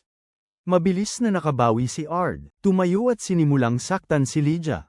Pagkatapos ng ilang oras ng labanan, pareho silang nakahiga sa lupa na may namamagang mukha hanggang sa tumayo si Ard upang umalis. Bigla, sinabi ni Lydia kay Ard na kailangan niya ang kapangyarihan nito upang protektahan ang kaharian, na ikinagulat ni Ard dahil dati siyang matalik na kaibigan ni Lydia. Mabilis siyang kumalma at hiniling kay Lydia na ayusin ang isang pulong para sa kanya kay Varvatos, ngunit sinabi ni Lydia na kailangan muna niyang may magawa dahil hindi nagbibigay si Varvatos ng ganoong pabor sa sinuman. Alam ni Ard na tama si Lydia, kaya pumayag siyang makamit ang tiwala ni Varvatos sa pamamagitan ng sarili niyang pagsisikap. Ilang oras pagkaraan, dinala ni Lydia si Ard at ang kanyang mga kaibigan upang manatili sa kanyang villa. Para lang makapagsarili sila ni Ginny. Ilang sandali lang, dumating ang katulong ni Lydia na si Latima para sabihin kay Ard na dapat niyang ituring ang villa na parang bahay ng kaibigan niya. Pagkaalis niya, nilukuban ng pagkakasala si Ard dahil sa pagmamalabis kay Lydia sa nakaraan niyang buhay. Makalipas ang ilang araw, pumasok si Ard at ang kanyang mga kaibigan sa larangan ng digmaan kasama ang mga puwersa ng Demon Lord. Habang ipinapahayag ng mga babae ang kanilang pag-aalala na matanggal sa labanan, siniguro ni Ard na ligtas sila. Dahil nakita na niya ang mga labanang ito dati, naalala ni Ard kung paano pinabagsak ng mga puwersa ni Lydia at Verdi ang maraming kuta na itinayo ng mga demonyo. Maya-maya lang, nagsimula ang labanan, at habang sumusugod si Lydia sa mga kaaway, si Ard at ang kanyang mga kasamahan ay nanatili upang tulungan ang mga mediko. Bigla, dumating ang commander ng kalaban na si Bolgan sa likuran ng labanan at tinamaan ng kuryente ang lahat ng mediko, dahilan upang matanto ni Ard na sinisikap ni Bolgan na sirain ang kanilang mga supply. Sa halip na matakot, nakita ito ni Ard bilang isang pagkakataon upang patunayan ang sarili at magkaroon ng pagkakataong makita si Varvatos. Sa mga frontline, nagawa ni Sylphie na makapasok sa kastilyo ng kalaban, ngunit sinabi ni Lydia na may mali dahil hindi pa sila nakakaharap ng isang mataas na ranggong kalaban. Bigla, dumating ang isang sundalo at sinabi kay Lydia ang nangyayari. Sa likuran, habang humakbang si Bolgan, matindi siyang pinaso ni Ard na parang isang well-done steak nang dumating sina Lydia at Sylphie. Nabigla rito, tinanong ni Lydia kung ano ang nangyari, kaya't ibinunyag ni Ard na inasikaso na niya ang mahinang yun, na ikinatawa ni Lydia dahil si Bolgan ay naging isang banta sa kanilang dahil ang pagkatalo kay Bolgan ay isang malaking tagumpay. Sinabi ni Lydia kay Ard na maaari na niyang makilala si Varvatos. Kaya kinabukasan, sumakay sina Ard at ang mga babae sa isang karawahe patungo sa Castle Millennium, at ang mga hamak ay nagsimulang mamangha sa ganda ng palasyo. Sa pagdinig ng lahat ng papuri, sa loob-loob ay natuwa si Ard hanggang sa walang galang na sinabi ni Sylphie na hindi naman ganoon kaganda ang kastilyo. Ikinaiinis ni Ard. Bago pumasok sa silid hukuman, iniisip ni Ard kung magiging kainahinala siya kay Varvatos dahil sa pagkatalo niya sa isang mataas na ranggong commander ng kaaway nang biglang gulatin siya ng isang bowl-ang apoy. Mabilis na kumilos, gumawa si Ard ng harang na plasma, na pinoprotektahan ang kanyang sarili at ang kanyang support crew mula sa atake. Habang humuhupa ang usok, pinuri ni Sir Alvarto, isa sa mga general ni Varvatos, si Ard sa pagpigil sa atake. Pagkatapos ay sinermo na ni Lydia si Alvarto dahil sa pananakot sa mga recruit at hinamon siyang labanan siya ng, bigla, isang boses ang nagtanong sa kanila kung bakit palagi silang gumagawa ng gulo. Pagkaraan ng ilang sandali, lumitaw si Varvatos, na paligiran ng banal na liwanag, na nagpahina kina Irina at Ginny. Sinabi ni Varvatos kay Alvarto na nagdaos siya ng lihim na pagpupulong dahil gusto niyang protektahan ang mga bagong miyembro mula sa kanyang galit. Matapos siyang utusan umalis, tiningnan ni Varvatos ang mga babae, na nagpakilig sa kanila ng husto. Hindi maiwasang mainggit ni Ard sa kanyang sarili sa pagpapakilig sa dalawang napakagandang babae nang hindi man lang sila hinawakan. Pagkatapos nyon, nakita ni Ard ang kanyang sarili sa loob ng silid hukuman, na nakaupo si Varvatos sa trono habang ginugulo siya ng kanyang mga lingkod para sa iba't ibang bagay. Sa nakita nila, ibinulong ni Genie at Irina kung gaano kakahanga-hanga ang Demon Lord, na nakakuha ng atensyon ni Varvatos, kaya tinanong niya sila kung sino ang tinatawag nilang Demon Lord. Nagulat ito kay Ard dahil sa puntong ito ay kilala na siya bilang Demon Lord. Si Varvatos, na parehong naguguluhan, ay nagsabing mayroon ng Demon Lord at nagtataka kung bakit siya tinawag sa parehong titulo, kaya mabilis na humingi ng tawad si Ard at sinabi kay Varvatos na siguro ay malas ang dala nila sa kanya. Dahil labis na naguguluhan si Ard sa lahat, sinabi niya ang lahat kay Verde, na nag-iisip na may nagbago sa kasaysayan, kaya ngayon ay mayroon silang dalawang demon. Mga Panginoon sa halip na isa. Naalala ni Ard na ang nagproklamang Diyos ay nagsabi rin ng katulad nito, na may isang nilalang na sumusubok guluhin ang likas na kaayusan ng mundo. Matapos ang sandaling pag-iisip, sinabi ni Ard sa kanila na kailangan nilang talunin ang pangalawang Panginoon ng demonyo at ito marahil ang makakatulong sa kanila upang makabalik sa kanilang panahon. Lubos siyang humanga sa pag-iisip nito kaya sinabi niya kay Ard na nais niyang makipagkita sa kanya ng pribado ngayong gabi. Natural lamang, hindi matanggap ni Irina ang pagiging pangalawa. Kaya sinabi niya kay Ard na dapat silang humingi ng tulong kay Varvatos. Gayunpaman, sinabi ni Verde na hindi sila matutulungan ni Varvatos at ibinunyag na ang Panginoon ng demonyong ito. Lumitaw 3 taon na ang nakalipas at sinimulang sakupin ang mga teritoryo ng Outer Ones at ang mga pagmamay-ari ni Varvatos. Nang idinagdag ni Verde na nabigo si Varvatos na talunin ng Demon Lord, napagtanto ni Ard na ang kanyang kapangyarihan ay maaaring hindi sapat sa harap ng bagong banta na ito. Dahil nasa matinding kagipitan sila, iminungkahi ni Genie na ibunyag ni Ard ang buong katotohanan kay Varvatos. Ngunit sa kabila ng pagkakagusto sa ideya, sinabi ni Ard sa kanya na hindi pa nila nakuha ang tiwala ni Varvatos para humingi ng pabor, na nangangahulugang kailangan nilang makakuha ng mas maraming tagumpay para sa kanya. Sa kabutihang palad, mabilis na dumating ang pagkakataon nang bumulusok si Lydia sa pinto at apurahang sinabi kay Ard na sumama sa kanya sa front lines. Pumayag si Ard, mabilis, na ikinagulat ni Lydia, at kalaunan sa daan, tinanong niya ito kung bakit ito agad pumayag. Nagatubili si Ard na sumagot, at naisip ni Selfie na ito ay dahil gusto nitong agawin ang isa pang karangalan mula sa kanya. Hindi pinansin ang paslit, sinabi ni Lydia kay Ard na magandang desisyon na iniwan nito sina Irina at Genie dahil kalaban nila si Meveles, ang sinumpaang hari. Pagkarinig ng pangalan, nanlaki ang mga mata ni Ard sa takot, at mabilis na pansin ni Selfie ang kanyang reaksyon at sinabi kay Ard na tama lang na matakot ito dahil si Meveles ay isa sa mga Archdemon. Pagkatapos ay sinabi niya kay Ard na tandaan ang detalyeng ito, ngunit naisip nito sa sarili na hindi niya kaya. Posibleng kalimutan si Meveles dahil siya ang dahilan ng pagkamatay ni Lydia. Makalipas ang 1 oras, nagsimula ang labanan at mabilis na nilipol ni Ard ang mga kalansay na nagbabantay sa palasyo. Nang makita ito, sinabi ni Lydia na labis siyang nasasabik at binalaan siyang huwag gumawa ng anumang katangahan, ngunit alam na ito ni Ard habang ipinapangako niya sa sarili na hindi nahahayaang maulit ang kasaysayan. Bago pa sila makapasok, biglang nasunog ang kastilyo, ikinagulat ng lahat. Matapos sumugod sa loob, nakita nila ang isang taong pinaslang si Meveles, bago sila salubungin ng isang lalaking nakasuot ng baluti. Mabilis na si Ard, kinumprante siya sa pagtatanong kung sino siya, at inihayag ng lalaki na siya ang Demon Lord, isang halimaw ng karahasan, isang kaaway ng mundo. Matapos ang napakawalang kwentang pagpapakilala na yon, sinabi ng Demon Lord kina Ard at sa kanyang mga kasama na sabihin kay Varvatos na aagawin niya ang lahat ng kanilang lupain, at kung may problema siya rito, malugod siyang tinatanggap na labanan siya. Kinabukasan, nagpulong si Varvatos upang pag-usapan ang Demon King at ang kanyang deklarasyon ng digmaan, ngunit pagkatapos ay pinuna ng ilang maharlika ang presensya ni Ard at ng kanyang mga kaibigan. Agad silang pinatigil ni Varvatos, sinasabing hindi maaaring baliwalain ang mga nagawa ni Ard, kaya siya karapat-dapat na makasama sa pulong. Sa pagbalik sa paksa, sinabi ni Varvatos sa konseho na balak niyang maglunsad ng digmaan laban sa Demon Lord ng buong lakas, na nagdulot kay Lizer, isa sa mga miyembro, na magtanong kung ay padadali niya ang 4 na Heavenly Kings.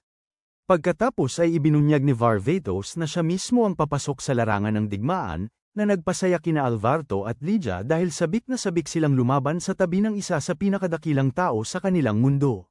Gayunpaman, sinubukan ng konseho na pigilan si Varvatos sa kanyang desisyon, ngunit tiniyak niya sa kanila na tatapusin niya ang labanan sa loob ng isang araw, na ikinagulat ni Ard, na pagkatapos ay nagtanong sa kanya kung ano ang plano niyang gawin laban sa isang kaaway na nag-aangking imoral.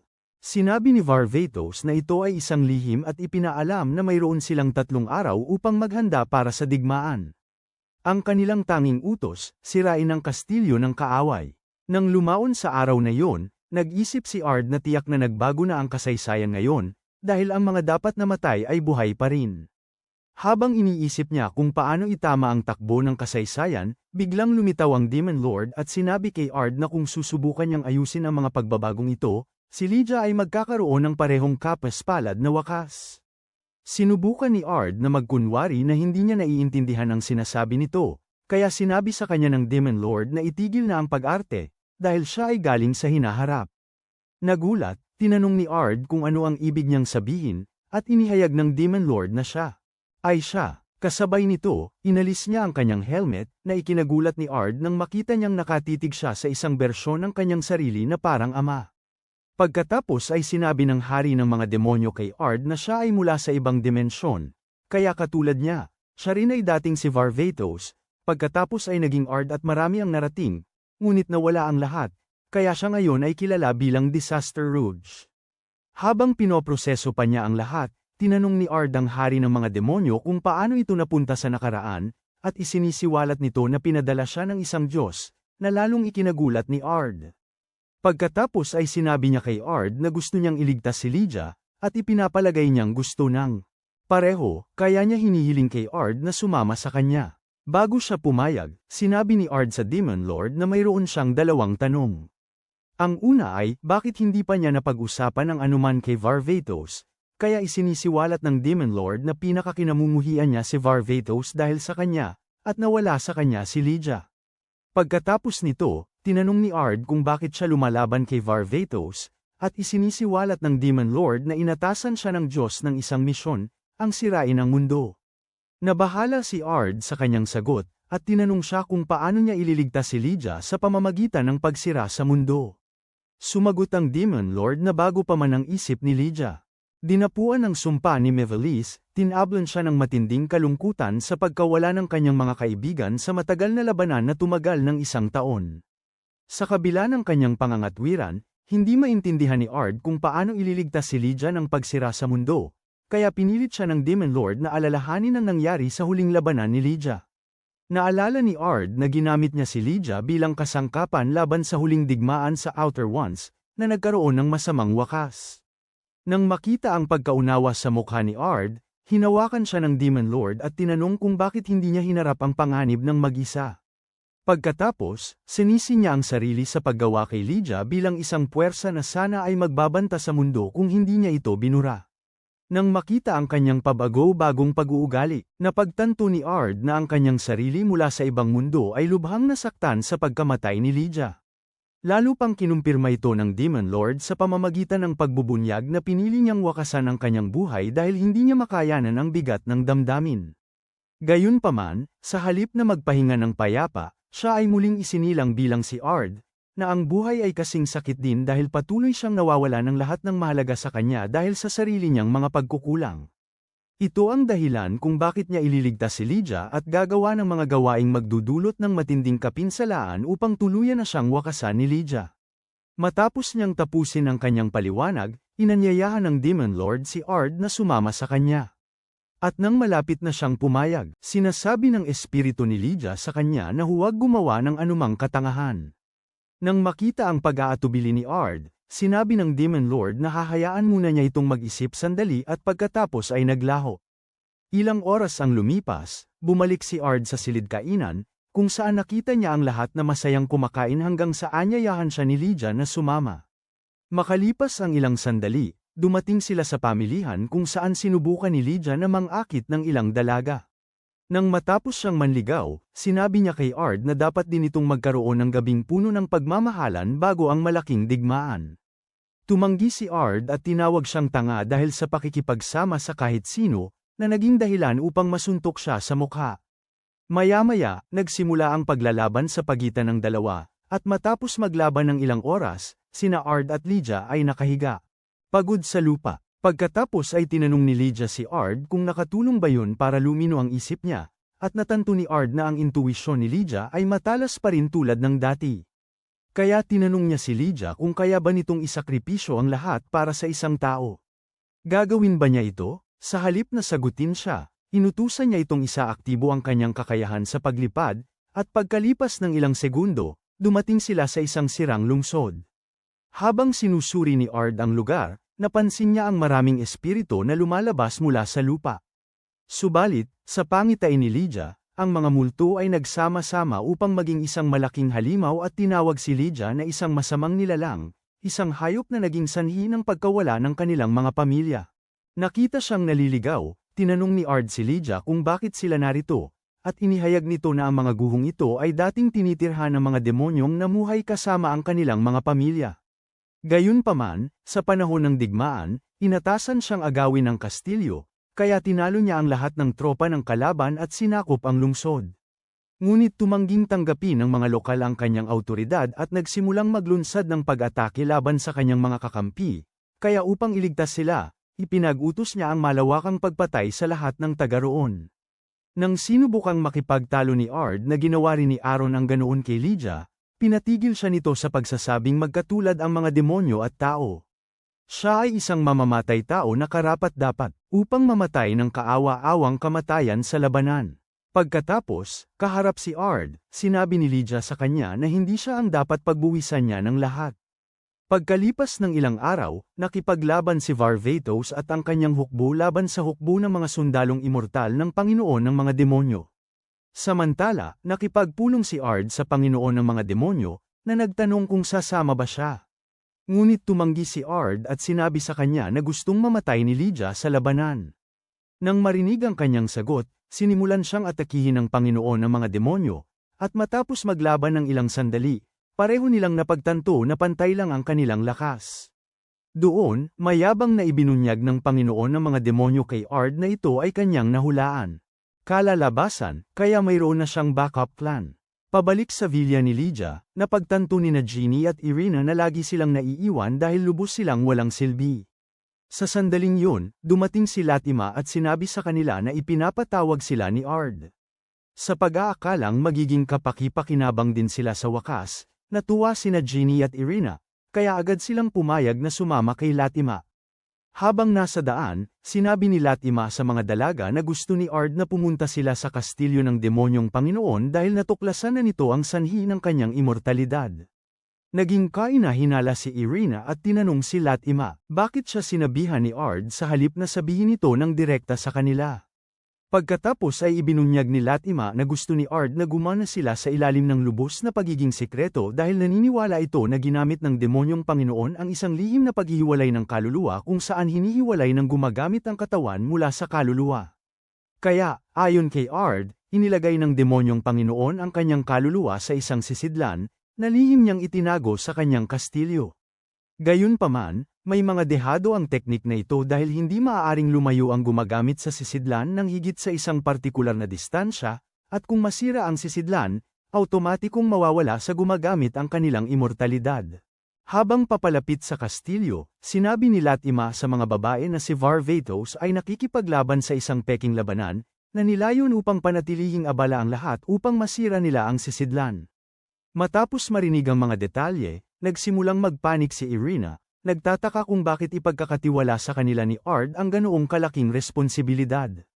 Napansin ang kanyang pag-aatubili, hinawakan ni Jeannie si Irina at nagsimulang bumuo ng plano kasama siya, habang sinasabi sa kanya na kung makita ni Ard na kumilos siya na parang mahina, hinding-hindi niya ito isasama sa kanyang harem. Dahil dito, nawala ang pagdududa sa sarili ni Irina, at idineklara niya na si Ard ay sa kanya lamang, na nagpasaya kay Jeannie. Bigla, itinulak sila ni Latima pababa habang nasusugatan ng isang hindi kilalang kalaban. Pagkatapos, sinabi niya sa mga babae na bilisan ang pag-alis habang pinipigilan niya ang mga kalaban.